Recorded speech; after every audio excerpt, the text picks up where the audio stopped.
Hey folks, this is Ian, Part-Time Experience. It's been a long while, but enough about that.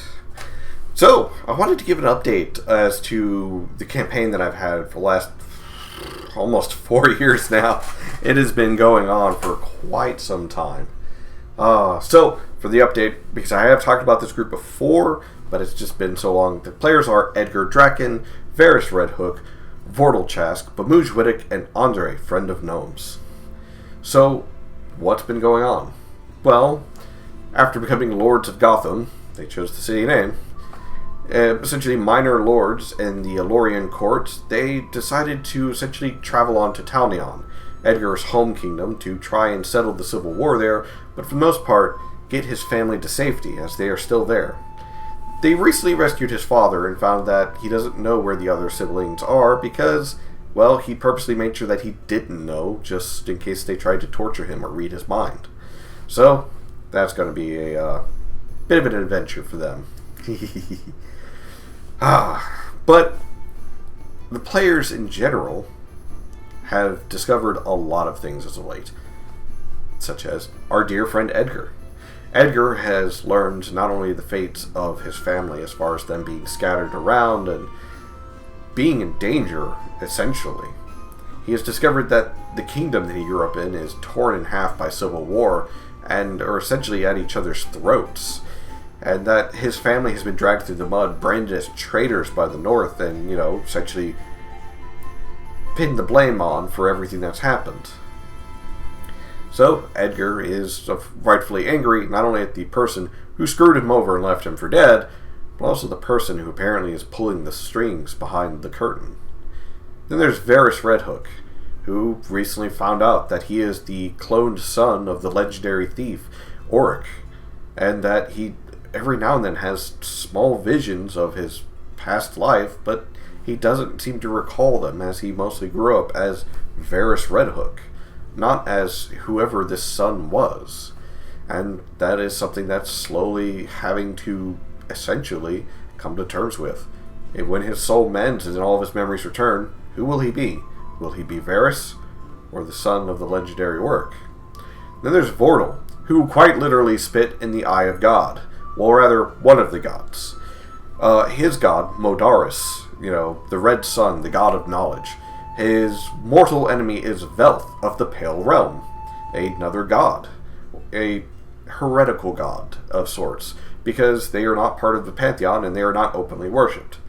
Well, Vortal, feeling bad for Erin, the daughter of Velth, the Asimar cleric that aided them in the first arc, he sought to free her from essentially the grips of Velth, and rightfully so, because her reward for helping stopping the cult, her reward for all of her devotion and hard work to her celestial parent, eternity of torment.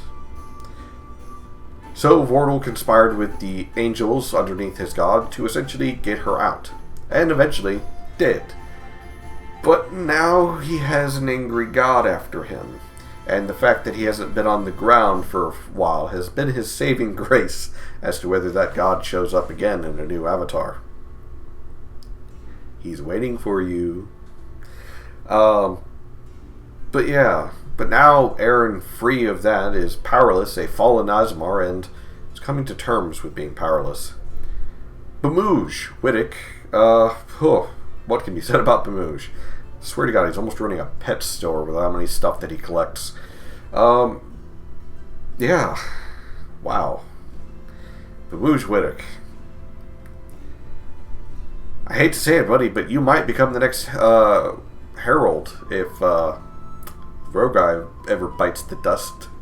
Bamuj recently learned that his goddess of chaos, the one that has taken favor in him, is quite real, but also, because of an event that happened 400 years prior, the other heralds and gods have conspired to essentially disprove that she exists, essentially convincing everyone that goblins are just crazy and, Goddess of Chaos doesn't actually exist, but also convincing the goblins that if the Goddess of Chaos should ever wake, then they will cease to exist.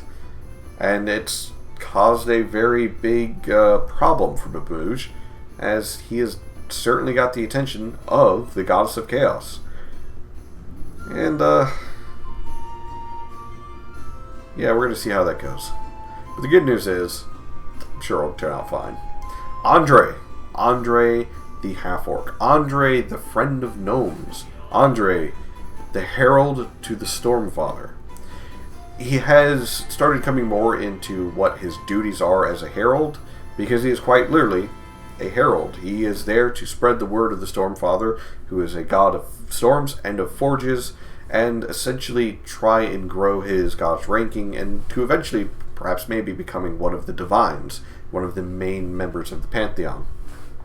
He's recently learned what his duties include, which he has been doing some of them as far as spreading the word of his god and smiting evil wherever he sees. But there are a couple of other caveats that he has to do. And now we need to talk about the villain. The villain of the campaign. Avindus Verdemore. The hand behind the curtain. The man pulling the strings. The man who's causing the Civil War, or rather, planted the seeds that caused the Civil War in Talneon, Edgar's home kingdom. The man who aided in the shattering of Varys' soul and cloning him into what he is now. The man who beat Andre with an inch of his life and left him for dead. You kind of wonder what else this kind of man would do. Maybe put whispers into a religious order about how their god would eventually betray the other gods and end the world. Whispers of occults.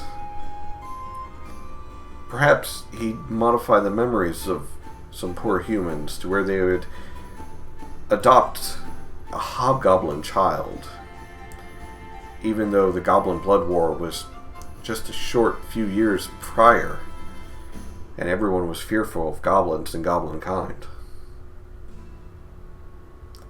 I mean, why would he do such a thing? Avindus Verdemore is the name that he chose when he joined the Council of Sun. Everyone believed that he was just another elven noble, because that's the appearance that he took. But that's not who he is. Avindus is his name, but what he is an elder lich, undead, a ruler of undeath, powerful and threatening.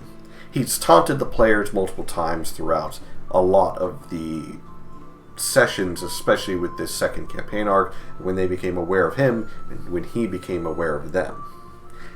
He has interesting ways of doing things, but the players have thwarted him on more than one occasion. But that hasn't deterred Avindus. No. His defeat at Daymore Keep was merely a setback. But now he's focused, and he's coming for those who seek to undo his plans. Or perhaps everything's going according to plan, and he's just waiting for them at the capital of Endoria, where he reigns supreme. Laters, everyone.